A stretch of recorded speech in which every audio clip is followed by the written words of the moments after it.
Welcome to DreamlandXR's speaker series.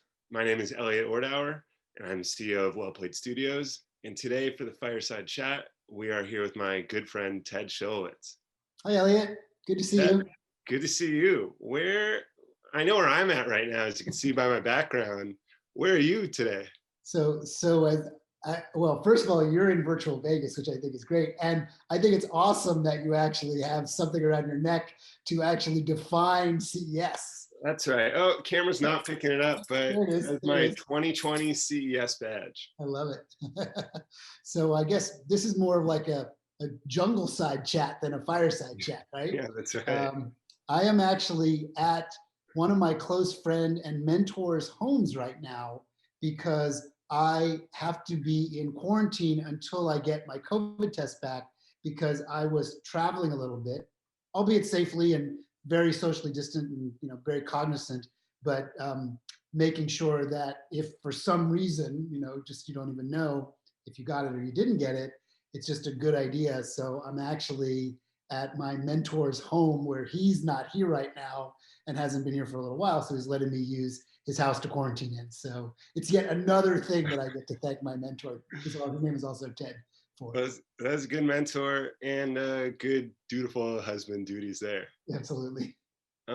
So part of why I want to put Vegas as my backdrop is I know how much I love CES, and I've only been going there I think since 2017. So I'm in terms as far as you go, I'm a noob to the CES scene.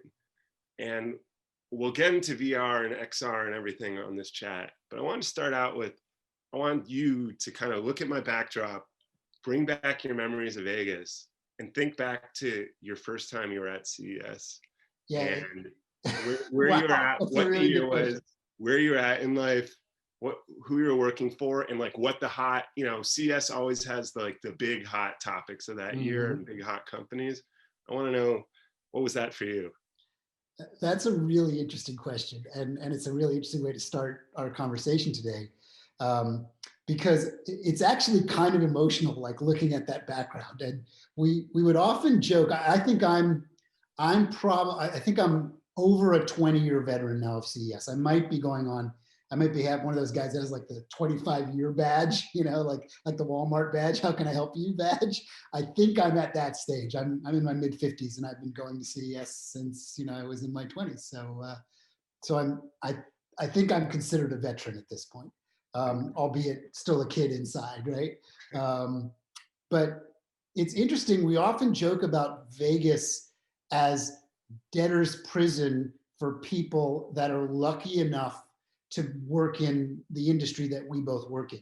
So you normally, in normal years, not pandemic years, get your Christmas and New Year's holidays, and then right after, you basically have to get in a car or get on a plane and drive to this madness of a couple 100,000 people all gathered in Vegas to essentially live within these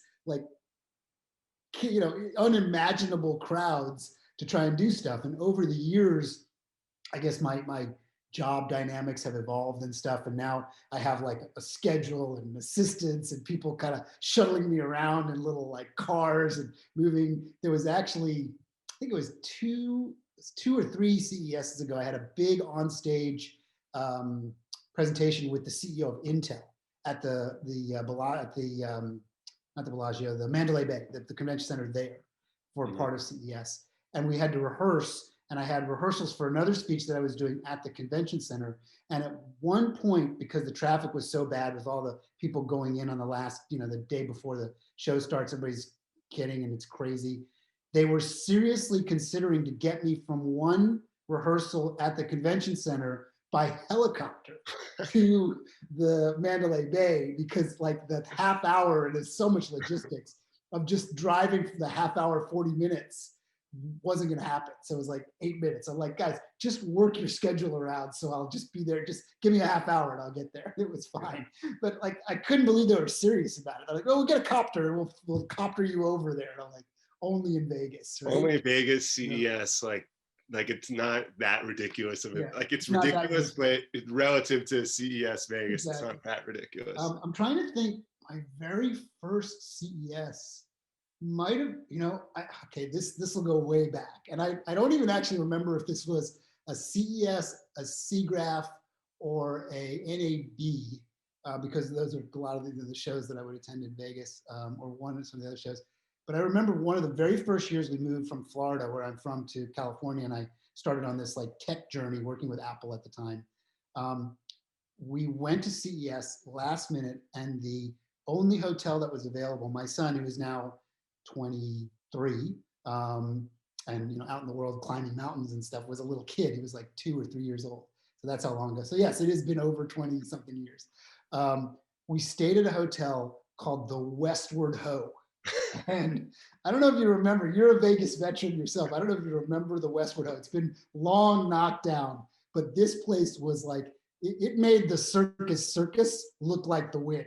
You know what I mean? It was like $18 a night, and there were literally cockroaches running around in the room. And my wife and me and my little son went to Vegas, and we stayed at the Westward Ho. And I think I was the youngest person going in and out of the casino of the Westward Ho by a good 68 years. They were like on oxygen, pulling the thing. And yeah, it's just, that was Vegas at the time. So that's one of the early memories of Vegas. The other, which we could talk about for a long time, we don't even have time to talk about it, is this amazing restaurant called Lotus of Siam, which I know that, you know it. And there's a crazy history about it. It was for years way off the strip on Sahara, in this crazy strip mall next to like this weird mini mart and like this weird, like very dodgy sort of place. But it certainly during CES, if you didn't have a reservation months in advance, there's no way to get in. And I'd been going there for years and years and years, made friends with the owners. I guess I'll tell you the story now.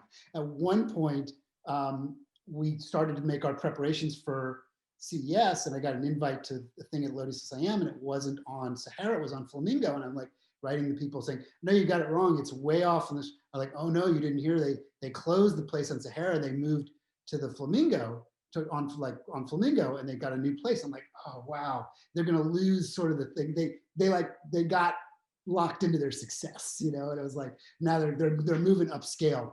And it turns out the true story is they didn't want to move. The place was in such disrepair from the landlord that apparently while they were open one time during a rainy storm in Vegas, not around a convention or anything, there were people in the restaurant, the roof collapsed on the restaurant. So they had to move upscale, which was awesome. And now apparently, I don't know if they pulled it off, they're trying to move another location back to Sahara, back to the original mini mart spot, which is like the essence of the place. But it is arguably the best Thai food on planet Earth. It happens to be in Vegas. So I double down on that. My early CES stories. Yeah, I'm definitely a big fan of that place through all of my, as you know, all of my strange work adventures through Las Vegas that we won't talk about on this chat. So there was something you brought up that I actually had written down to talk about, and that was this thing you did with Intel a few years ago. Yeah, because I have to think in terms of that had to be one of your more interesting experiences at CES, especially like to think back on your early years and all, like fast forward like 17 years into it. Now you're doing this like huge kind of keynote event with Intel as VR is sort of like becoming into the mainstream. And I'd love if you could kind of talk through kind of how that came together. Sure. And I'm sure it was a lot of fun to be a part of, but also like, oh, is this going to work? And like all those things. It was a lot of fun, and it was terrifying in some ways because, so first of all, it was with a small little startup that I was involved in. I'm still involved in. At the time, it was called Hype VR. It was VR centric. Now it's called 3 Infinite because it's multi-platform and it's all about volumetric capture, next gen capture, which Intel is involved in directly themselves, and we've been involved with them. for quite some time. And they also connect with lots of small startups to find unique pieces of this technology puzzle about next generation capture for virtual reality and mixed reality headsets, because as you know, they're spatial, right? You move around in them. So traditional video, even 360 video, doesn't really present the promise of what true spatial environments can do, where you not just can look around, but you can move around in them. So you need to do what we do in CGI, which is dynamic active pixels, and you actually can move around objects. So we can do that with computer generated stuff, but it's much harder to do it with actual real video pixels. So that's what this small group down in San Diego, this little startup, has been doing, that I've been involved in and as an investor and a partner in. So the story in CES was there were like 200 press invited for a keynote from the CEO of all different things that they were doing within the technology realm. And they'd set up, at the time, you know, there was no Quest, there was certainly not a Quest 2, there was not even a Quest 1. All VR systems that were 6DoF, right, that were actually allowing you to move around, were tethered to computers, right? So you had a wire and a computer. So Intel, because they have resources and money, they set up 200 full computer stations inside the ballroom and ran all these wires and fiber everywhere. And I was watching the rehearsals as I was there, you know, the thing we had to maybe helicopter to. I'm like, this is nuts. Like the amount of effort you're doing for this press event. They're like, we're Intel, it's not a problem. We can do this. They have lots of computers and lots of technicians. So they ran all these computers all around the environment, right? And set up an Oculus Rift, you know, the original Oculus Rift, with everyone with the sensors on each little mini desk and the whole thing. 215 press show up.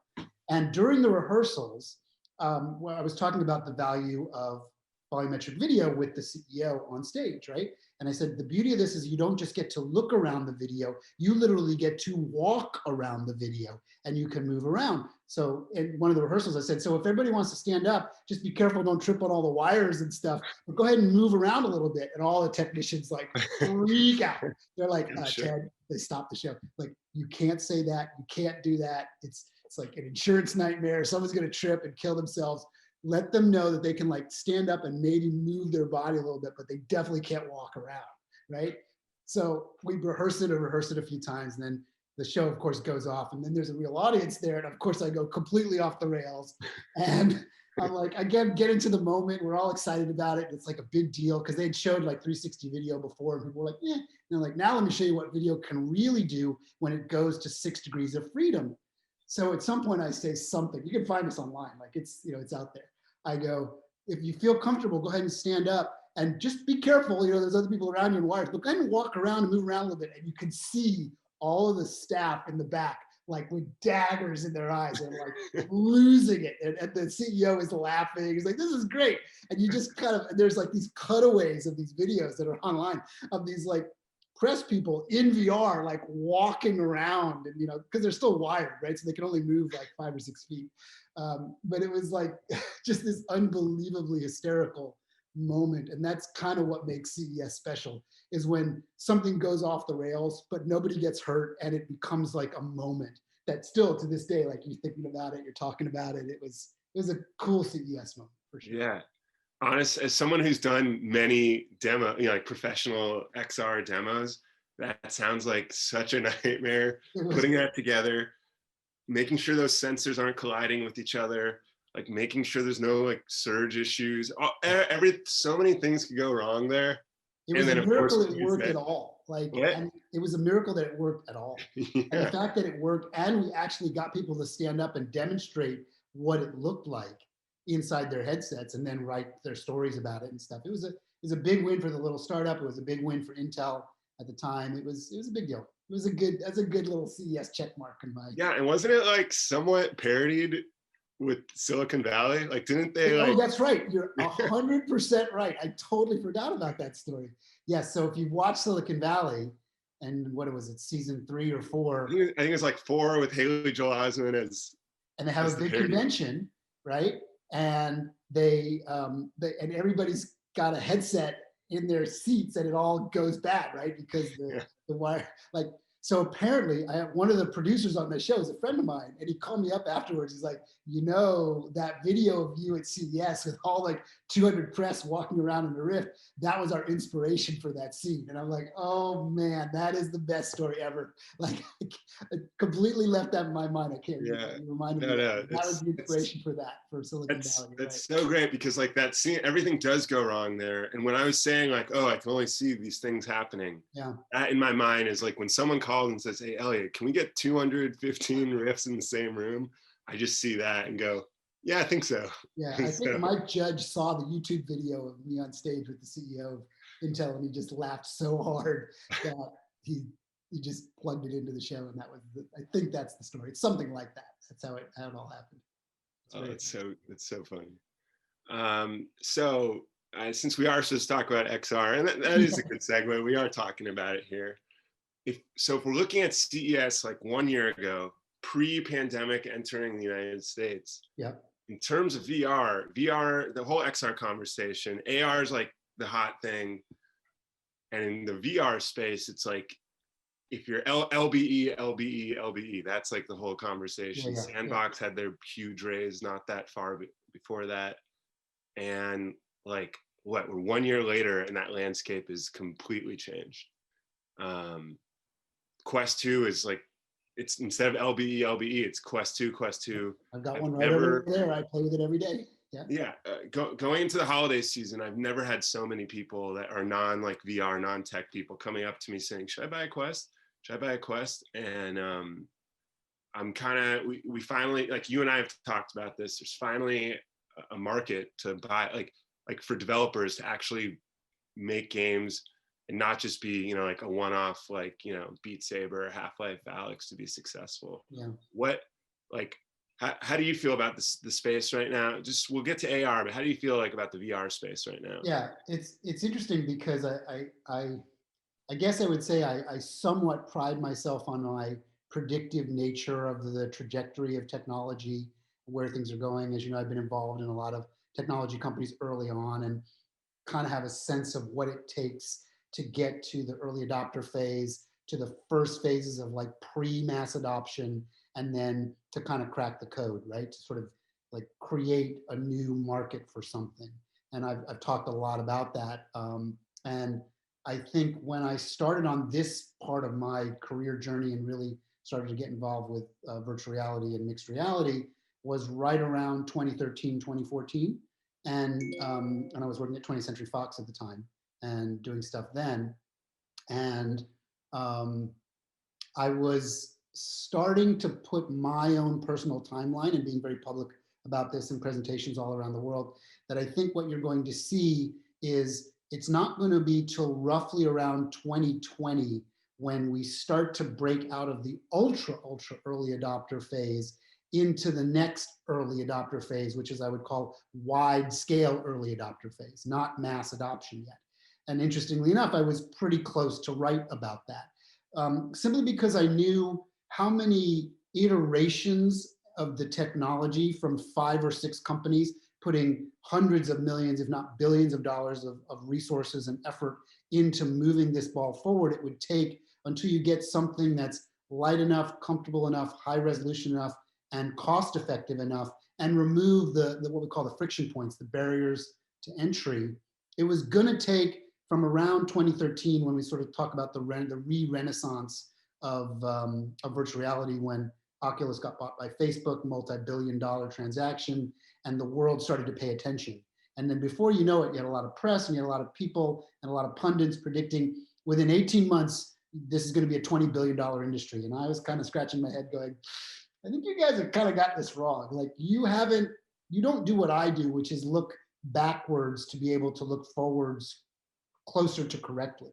And what you need to understand is for real adoption of something that even if it's not new, it's a new formulation of mass market entertainment, is probably going to take a good 10 years to find its first real maturity. So now my new target is 2025. If we say starting around call it 2014 or so, by 2024, 2025, we'll have either a Quest 3 or a Quest 4, and we'll have the first real beginnings of mass market mixed reality, which will eventually overtake virtual reality because it'll be a device that will allow you to do both.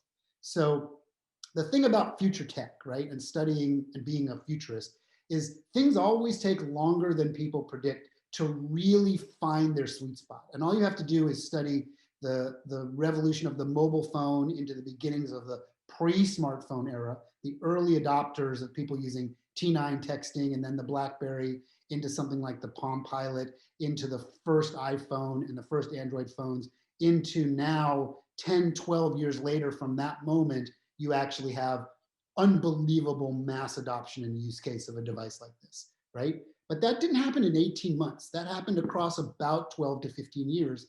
And I think VR is going to track the pretty much the same life cycle curve with one big caveat. The caveat is, and you've heard me talk about this a lot, the caveat is that the use case and the change that VR creates as compared to what I refer to as traditional screen media is so massive that people underestimate what it takes to move the human equation into something new, right? So every device that we've been using for certainly our lifetimes and our parents' lifetimes and our grandparents' lifetimes all sort of has the same chemistry, the same formulation. It's some sort of screen with a border, a walled garden, as it were, of visuals, these pixels that we can draw on a screen. Arguably, they were primitive in black and white, then they moved to color, then they moved to high res, then they moved to huge and thin. That's the evolutionary track, right? But nothing really changed until people started to understand that we could bring sort of a theme park level experience, a spatial experience into the home and into mobile when you started to wear the pixels and the pixels were spatially aware of your body, not just your eyes, but where you are in physical space. It's such a big leap to ask mass adoption to make the change. Like we're still doing, like we could absolutely have done this in VR. You and I have done this kind of collaboration in VR a number of times, right? But because we need this to go out to a mass, even a CES audience, we're not doing this in VR today. We're doing this on a traditional video chat platform, right? But we could have absolutely done this in VR with literally the same amount of friction for guys like you and me. But for regular people to ask them to be in a VR chat as opposed to a Zoom or an iChat or a Skype chat is a really big leap. It's bigger than people want to anticipate, certainly the people that are tracking the economics of the industry. So I would say because active spatial pixels are such a giant departure from traditional television style pixels or computer screen pixels, whether that's a smartphone, a laptop, or a big home computer, you need to tack at least 5, maybe another 7 years on to that 10-year curve that I always talk about to really find mass adoption. And that's kind of the VR challenge. That being said, if you track the timeline from 2013, 2014 to now 2020, 2021, Quest 2 as a really good example of removing most of those friction points and getting a device that's really good enough that you could almost give it to anybody, not just a technophile, not just someone that goes to CES every year, but a regular person, and they could enjoy it and they could get a lot out of it. And we're starting to see the beginnings of mass market adoption. And that's really valuable for guys like us that believe in this technology. Yeah, I think, I wonder, I'm curious if had this past year played out, if we would have hit this moment like this, like. I don't think we would have hit it as fast. I mean, you know as well as I do, Quest 2s are still deeply back ordered, right? Yeah. And all the other devices, while the early adopter crowd is still using them, the Vive and the Index and all these, the tethered devices, and even the other all-in-one headsets from the other manufacturers, they build a marketplace, but the Quest has really kind of captured the imagination of people in the industry because Facebook, for all the pros and cons we could argue about Facebook in a separate conversation, has actually put significant dollars, resources, and energy into finding a success quotient in this, and they're in for the long haul. Like they didn't start it and then Mark and all of his team kind of got bored and distracted and went someplace else. They have stayed with this because they have a long-term vision about the fact that computer environments are going to change to spatial computer environments, and it will be the next big technology land grab. It will be the next thing that everybody starts to use when the early adopters who are comfortable doing a video chat in VR like we're doing. And this event will do things in AltSpace, right? So you and I can hop into AltSpace, which is a software system that lives inside a VR headset like a Quest or a Rift. And we can do that. And we're going to do that this week. But that's not everybody yet. Yeah. When you get to these smartphone dynamics, the smartphone scale of VR, that's going to happen this year. I would say that the 2020 pandemic year probably gave us a 3x acceleration on anything that relates to virtualization of the universe. And VR, head-worn, entertainment or social or productivity VR is one of those categories you can tick off that says we basically gained 3 years. So if I was predicting 2030, 2032, now I've kind of knocked it down to call it 2026 to 2028 because we bought ourselves 3 years of adoption. And Quest 2s are still sold out, right? I mean, I don't think you can get one now if you want it. You're just on back order, right? But that was funny, like, because right before this call, I wanted to look at a roundup of what I could buy. And, like the Index, which this time last year completely sold out. Yeah, it was the hot ticket, right? Now you can buy one, and it's, I mean, even though that headset it's incredible, but yeah, but it's still tethered, right? And that's and I've always had a big thing around knowing that the tethered to the computer dynamic was simply going to be a limiting factor. We'll never get past the deep enthusiast, the early adopter. Like a lot of us have PS4s and a few rarefied air if you're lucky enough to get a PS5. And a lot of us bought the PSVR, but I would argue, like if you look at, although the PS VR numbers are still higher than Quest and Quest 2, a lot, right? Because the market for a PS4 is so cost effective and you could plug it in, you don't have to have a computer, but you have your PS4. I would argue, and it would be interesting to see the statistics on usage. I think PSVRs, their current generation, the first gen, are likely sitting on top of people's PlayStations and not getting used all that much because of some of the challenges of a first gen device and the tether and the issues with the controllers being a little like early gen and stuff. So you have to know that Sony and Samsung and the other big CE manufacturers, all that are at the virtual CES and normally at the real CES, are absolutely learning from what Facebook is doing by driving the ball forward. And you have to be able to predict that every one of them will have a really refined all-in-one wireless solution to their VR aspirations. Because the PlayStation VR, while it was a good start, didn't end up well, I would say, personally. Yeah. I mean, they do have there is some great IP on that headset, but yeah. There's some great content. Resident Evil in the PSVR is great. That was terrifying. The evolution of London Heist, there's a game, Blood and Truth it's called, is really good. There's exceptional exclusive PSVR content, but I do not find myself firing it up as much as I fire up my Quest by a long shot. Yeah. So here to go from, that was a good overview on VR. Let's hop into AR. We're still on Facebook, Oculus. I know Aria is something we've talked about a little bit in the past. Yep. Which I'm curious, like, when that's supposed to come out, what you think of like that landscape. But then just like, I think we've talked about this also. There's two different tiers of like AR. There's the smaller company, like well-funded, but that smaller end company that's trying to do something really cool in the space and R. And then of course there's like, the big dogs where you have, Microsoft at like whatever Apple's up to, whatever Facebook's up to, whatever Google's up to. I guess I'm kind of curious what your like hot takes are on that space. If you think that timeline is really, are we like about to enter that zone? I give you the floor. So I like to start those conversations with three very well-funded entities. One monstrously well-funded as a startup, and the other two as stalwarts in the business, right? So Magic Leap, Microsoft, and there was a third one that now has just left my head. What would be the third sort of big one that I guess Facebook, right? So those are the three.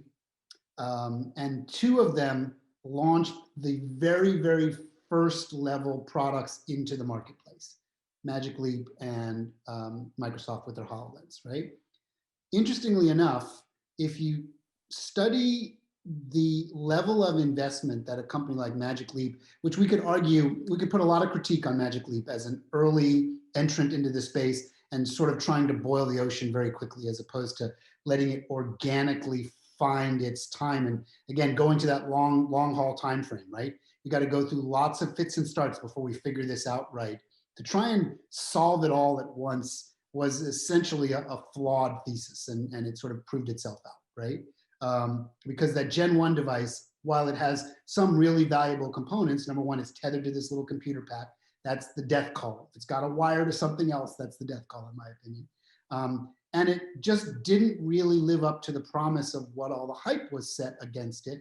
Now, strip all that away and really look at the success that they did at bringing true spatial advanced mixed reality into the world. With, believe it or not, even though most people are like very stunned at $2.6 billion and where does it all go, that's, believe it or not, for what they were working to achieve, both from a software and more primarily a hardware stack standpoint, it's a fairly modest capital expenditure. I don't exactly know the expenditure that Microsoft and Google and Facebook have all put into their mixed reality aspirations, but I'd be willing to bet is exponentially larger than what Magic Leap raised and went through to achieve something that still is only marginally meaningful to the beginnings of this thing, right? There's a really interesting company that I like to make reference to. We referenced it on the podcast that you produced, that Charlie and I do, called This Week in XR. We actually had the documentary filmmaker who made this documentary that I stumbled upon a couple of years ago. And the documentary is called General Magic. It's about a company called General Magic. We probably don't have time to go into it deeply now because it would just take the rest of our time. But if you're interested in learning the trajectory of technology and a fascinating story of what really happens at the beginnings to get it to the middle part of the game and the end game, watch the documentary called General Magic. It's on Showtime. You can probably find it on other platforms as well. It will give you fascinating insights. And interestingly enough, there's magic in both of their names, into companies like Magic Leap and also into companies like Microsoft with all the resources on the planet financially, their stumbles and what they got correct. So believe it or not, even though I'm talking somewhat critically, I'm a hyper optimist and hyper respectful of all of those efforts into the ecosphere of trying to figure out mixed reality, which I'm assuming this audience knows about. We don't have to do a mixed reality 101, but you know, we can go into it if need be or separate. The situation at hand of those companies and what they're trying to figure out is, again, so massive and so complicated that you have to just give them a lot of credit for trying. Even if they crashed and burned or semi-crashed and burned, or their first and second gen products haven't really lived up to the hype yet, that's all part of this curve, right? It's all part of this technology provability, figure it out curve. There's also, you know, another little small company that I've been involved with off and on out of China called Nreal that's figuring out pieces and parts of this. There was a company called ODG that I was deeply involved in and we were connected with at 20th Century Fox that didn't make it across the threshold, that had some remarkable technology that actually sort of their essence of what they did has shown up in other devices. So it's a complicated thing, this mixed reality thing, way more complicated than virtual reality. Yeah. Now, I remember being younger and I guess naive to how all this works. It would have been good if I had watched that documentary, but when Google Glass like came out and then went away very quickly, I thought, oh, we'll never, I feel very stupid now with what I do for a living, but oh, we'll never like hear of that again. That was a waste of money, but clearly that's just R&D towards R&D. like 15 years out, like if that would be the case. Yeah, I think if you study it through the lens of like NASA and what it took to get to the space shuttle, and even so, we still had tremendously heart-wrenching disasters when it came to the space shuttle. But I think, you know, they had 90 launches or something like that, and 88 of them were pretty damn perfect, right? But you have to go all the way back to the Mercury program and then into the Apollo and then everything else to get to where we are today, and to get to Elon Musk being able to build a rocket that can essentially, is reusable, goes up in the air and can land on a ship, right? So these are not, and oddly enough, I'm making that correlation because what it takes to get us to space effectively, and that 50, 60-year journey is similar in some ways to what it's going to take to get us to enter the age of mixed reality, albeit with the consequences likely not dying because you're not going up in a rocket, right? But the complexity of it is of the same magnitude, interestingly enough, and the spend level of all these companies that are doing this year over year per annum, they are spending likely an order of magnitude way higher than any of the dollars that Magic Leap raised to attempt to do what likely is just going to be sort of a footnote in the overall dynamic of what was done, unless they find an interesting next step and are able to survive long enough to keep their technology relevant and keep the thing moving, right? We know they have another product in the works, and they've talked about it, and at some point we'll all see it publicly. So I wouldn't count them out just yet. I would just put them in the status of like, they're at the bottom of the ninth and there's 2 outs, right? And they need to get a hit. And you know how most of those games end, right? But sometimes you get a hit. They could be the 2004 Red Sox. I think it was the 2004 Red Sox, which the one that came back. In some ways, you just got to root for those guys. Yeah. Like, I know it seems like this enormous amount of money, and there's all kinds of fodder on Twitter and people talking about what a waste of money and what a waste of time and all the hype. But bottom of the ninth, 2 out, 2 men on, right? That's where we are with that version of mixed reality. Who's going to win? Who's ultimately going to win is probably the ones that are watching from home the game, bottom of the ninth, 2 men on, 2 out, and getting ready to start the next game. You know who that company is, the one in Cupertino, right? Yeah, the one that makes my phone. Yeah. What'd you say? I said the one that makes my phone. The one that makes your phone and my computer. Phone, right? And your computer and the thing we're on right now. Yeah. They don't do anything early. They watch everyone else stumble around playing the first set of games, right? And seeing who, if at all, is going to win at all and what's going to mean. And then they're like, all right, maybe it's time for us to play a game out in public. They're definitely playing games in private right now. They are definitely playing many, many, many games back and forth. Who's going to win? What technology works? What does it do? And all you need to do, you don't have to be a genius to do this. Look at the patents they filed around mixed reality and augmented reality. Look at what they're doing on their existing traditional screen products, right? The new iPhones and the iPads with LiDAR and advanced cameras and all the things that are required for augmented reality today, true mixed reality in the near future. And look at the companies that they've acquired in the past 3 to 4 years. And you can start to put the jigsaw puzzle together pretty well. And you can sort of even figure out where they are in their trajectory, right? Did they even, using our baseball metaphor again, did they even start to put their starting lineup out to go up to the first inning? Not even. They're still on the bus, like going to the stadium right now. Spring training, I feel like. They're spring training, exactly. Yeah. They're spring training. Well, here, I know we're starting to get near overtime. Another sports reference. Extra innings is what I should have said if I was quicker. So the last thing I wanted to ask you, is there anything at CES that you're interested in seeing this week? Yeah, I mean, well, I'm very curious to see, first of all, globally, what a large convention that requires this massive humanity to all gather in these venues. And essentially, you can't beat time travel, right? If you've got to go from the convention center to one of the hotels and back, that's your day. Like, you've got a couple of meetings you're committed to. With the virtual CES, we can do a lot more. We can gather a lot more information. We can suck a lot more things into our brain in terms of the speeches and presentations, because we can virtually be there without physically having to move from place to place. What we lose is what I just referred to as the theatrical experience, the gathering in person, the seeing everybody, the cocktail parties, the after hours events, the hangouts, the doing this, what we just did on a video chat. A random like doing this on a random couch at like 2 a.m. Right, talking about mixed reality and talking about that new cool thing we saw at Eureka Park, because no one knows about it yet. And it's guys like us that get to figure that stuff out first, right? Yeah. That's what we're gonna miss. But what we're gonna gain is massive efficiency and productivity, which is essentially what the world has gained during the pandemic in terms of, like, if you just add up all of the commute hours that people used to do, trains, planes, and automobiles every day of their life in a normal work week, and put them toward being more productive in whatever task they need to do and getting life benefits, seeing their kids more, seeing their spouse more, seeing their friends more, you know, albeit virtually, just being able to have time differently than they had before, you're talking about probably on the order of millions of hours of productivity just in 2020. So I'm one of those people, I'm sure like you and others that have talked a lot about, we're not going back to the before.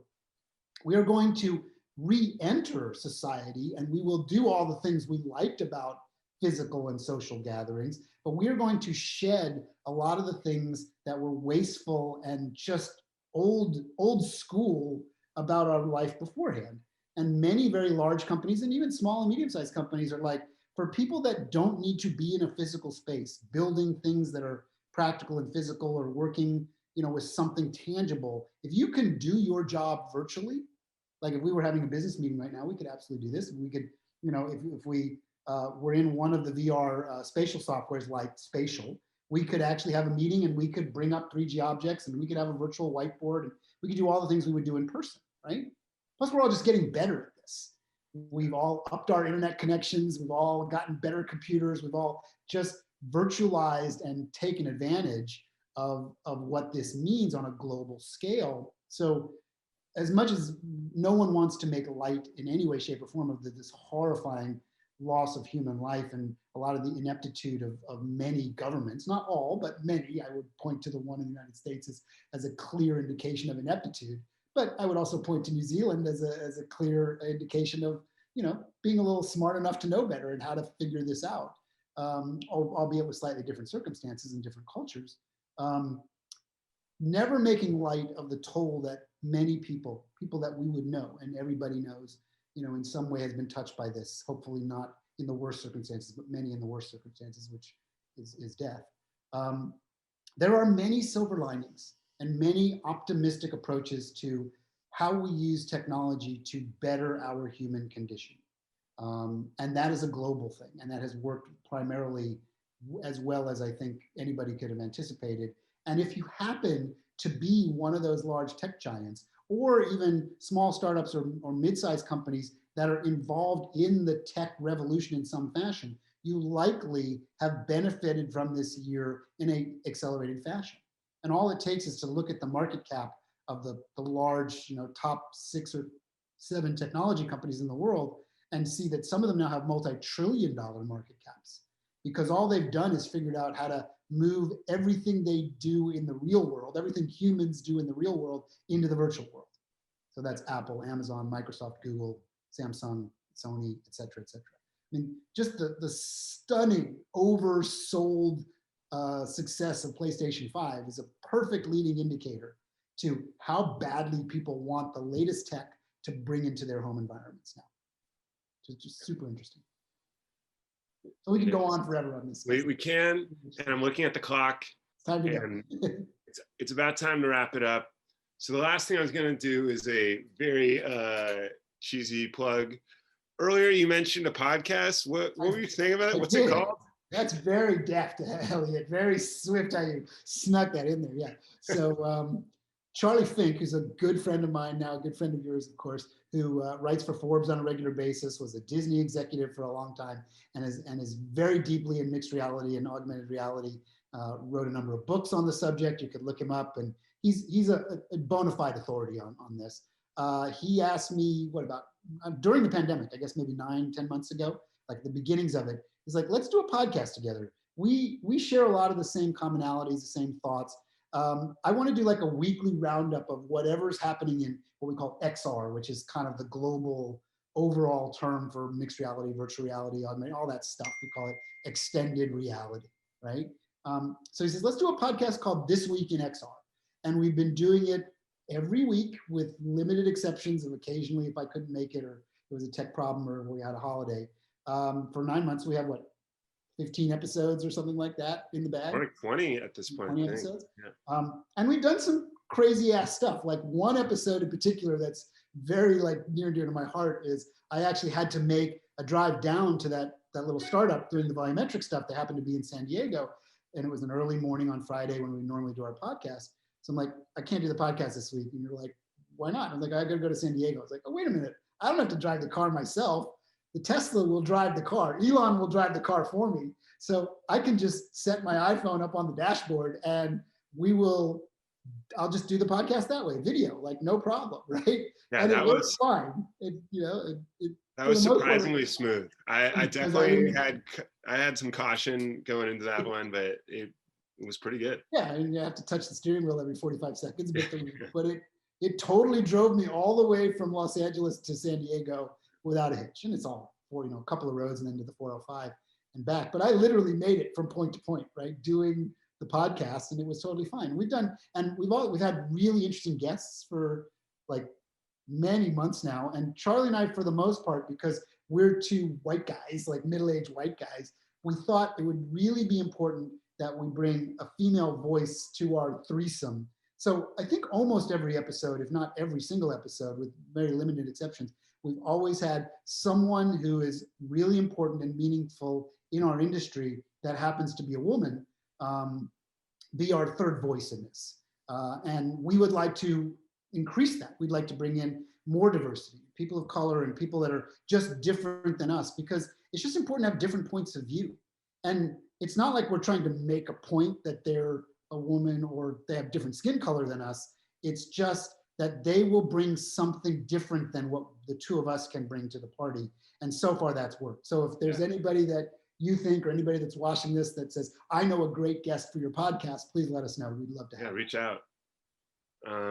So anyways, I'm going to wrap up here. Ted, this has been a lot of fun. We've had a lot of talks in person, phone, FaceTime, virtual. This is a first for us. And I'm glad that Chris and Greg gave us this opportunity. This is a lot of fun. Alex, thanks for recording. And anyone who listened all the way through, I'm impressed. Thank you. And have a good rest of your week. And that's it. And I want to give a shout out to you. I thought you did great at this. You and I are friends, and I said, I think you should do this. I think you're the right voice on the other end of the line that I will connect with on this in a way that's different than a press interview or something. It'll be more intimate. It'll be more fun. We have a lot of common shared experiences, and we're genuinely buddies. We go out surfing together. We go out doing things together. We hang out in VR together. So this was a real pleasure for me to do this. Thanks, Ted. No, this is a lot of fun for me. Let's do it again. Absolutely. All right. Thank you.